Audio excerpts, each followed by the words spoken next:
This is Sarah. Sarah and I go back to college. We studied at Spurgeon's together, and Sarah's here to represent Hospital Chaplaincy, but to open up some broader questions as well. Sarah was very much my chaplain at Spurgeon's. I don't know how I'd have got through it without her, so I'm very glad that you're here and able to share things. Do you want to tell us a little bit about where you're based and what you do, and then I'll give you your ready, steady, go. Over to you. Fine. Well, good afternoon, everyone. My name's Sarah Klein, as Steve said, and I am based in Milton Keynes, which is a wonderful, wonderful place. Talking of green spaces, very green place. It is. If you don't know, you must come. Come and see Excellent. us. Are you ready? Yeah, I am ready, yes. On your marks, get set, go. Well, so my question for us today is what we give up in responding to people in a person-centred way worth it? In other words, can we as individuals and communities cherish our own identities and yet open up to others with different beliefs as bearers of the divine image who, regardless of their beliefs, can teach us something about the love of God? I ask this question, and perhaps it's easier for me to ask it, as somebody who serves outside of a church context, as well as someone for whom the Christian story is powerful and transformative. Part of what drew me to Christ at the age of 15 at Seaford Baptist Church in Sussex were the stories of those who were so much older than me, but for whom the story and the person of Jesus had been an anchoring point in their lives and decision-making. They told me how in big and small ways their faith had sustained them and held them through the ups and downs of their lives. In the years since, which is more than half my life ago now, that has been true for me. As Christians and churches, there is a challenge to be met in our society to continue to tell the story of Jesus in a context where there are so many other stories being told and where the reputation of the church has been damaged by scandal and prejudice. In 2014, when I came to work in the NHS, I had to consult a thesaurus as I read the job description, which told me that I would be prohibited from proselytising, which, if you're anything like me, means to attempt to convert someone's religious faith. I wondered what that would mean for me as a Christian in general and a Baptist minister who had promised to bear witness to Christ. Our scriptures tell us that our God inhabited humanness and that we as human beings are made in the image of this triune God. It is at the heart of chaplaincy to hold the person and their unique journey of life above all things, including my own beliefs.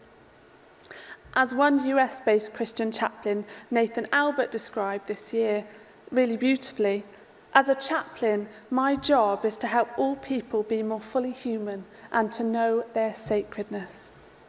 Sometimes in our church communities, we undermine this enormously, as we treat people we know as mission fodder and little else. There is nothing wrong with believing in the story which has shaped and kept us, and yet I believe we must learn to do this with a greater sense of openness and integrity. In my experience, it is worth it, because in doing so, we gain trust and demonstrate integrity, which gives us the relationships into which our stories can be told without coercion or manipulation. I remember the surprise on the member of staff's face as we planned his wife's funeral, that as neither of them were religious, I wouldn't include prayers in the service unless that was his genuine wish. Valuing who they were, prioritising their worldview in that moment was a powerful thing between us and built trust, which continues on. I also remember Frank, whose wife was a Christian, but whose worldview was much more speculative, reflecting in the last days of his life what might be beyond this world, including thoughts of the multiverse, which as someone who did A-level physics had always fascinated me. I remember Frank weeping as he held my hand and shared his vulnerability in the unknown of what would come after death for him, and asking me questions about my own faith.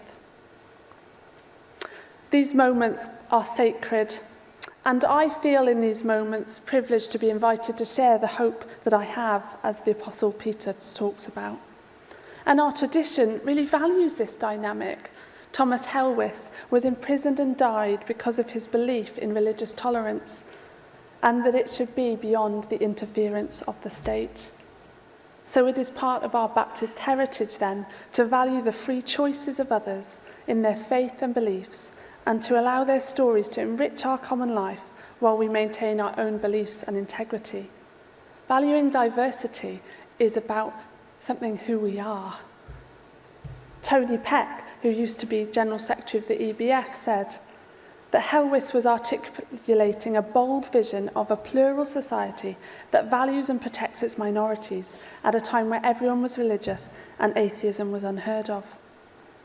As a chaplaincy team, we aim to engage with the faith and belief communities which surround us. And in our conversations and the visits we have, we listen to the stories of individuals and communities. It's amazing to me how much we share in common, as well as the things which remind us of our diversity and what we value in our own faith and churches. In this way, we believe that we're witnessing to Christ and the divine image in each person when we make sure that the Hindu priest is able to visit someone who has requested their support.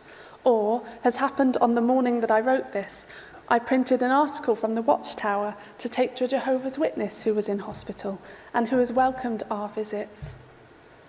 In a person-centred approach, I have been so blessed by those whose belief were different from mine.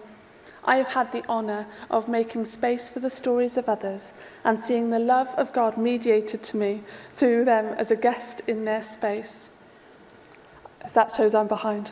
I wonder how, as churches and individuals, we might step out of our Christian bubbles and engage in that question as we relate to our diverse and complex communities. Just the week before I wrote this, our whole team attended an iftar meal, the breaking of the Ramadan fast, with members of the Muslim community and other representatives from our community.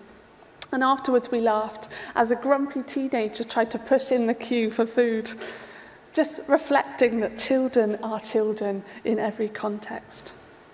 So as we come to a close, my prayer is that we may find God's blessing in open hearts and porous communities who embrace the sacred value of each person and are willing to hear others' stories as we seek to humbly share our own story. Thank you.